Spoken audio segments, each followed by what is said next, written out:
د طالبانو بهرنیو چارو وزارت چاته ولې غوسه شو؟ نړیوالو ته یې څه وویل؟ چیرته او ولې په ځیرک موبایلونو باندې بندیز ولګېده؟ چا ولګوه؟ ولې بې اجازې نور څوک موبایل نشي کارولی؟ دا ټول په ویډیو کې وګورئ. د طالبانو د بهرنیو چارو وزارت د ملګرو ملتونو امنیت شورا ناستې د پریکړو په اړه غبرګون ښودلی دی.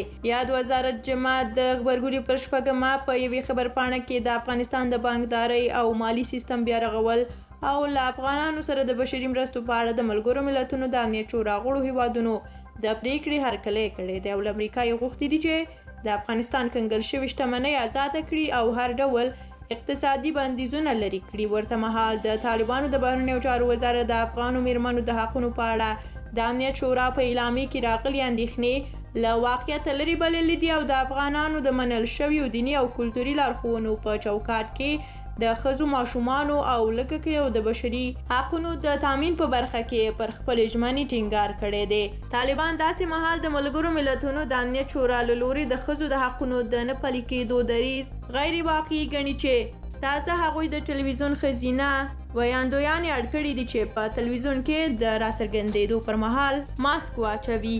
له هغې وروسته چې د طالبانو مشر خپلو کسانو ته د ځیرک موبایلونو او انټرنیټ د کارولو د کمونې لارښوونه وکړه، د لویدیځ زون قول اردو خپلو کسانو ته امر کړی دی چې له دې وروسته د سمارټ موبایلونه نه کاروي.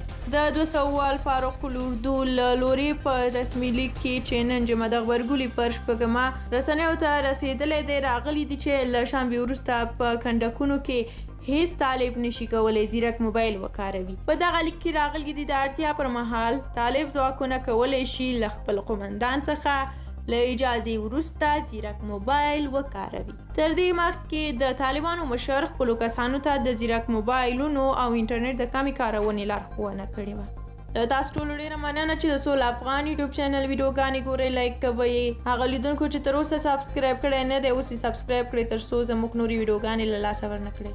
تر بلې ویډیو د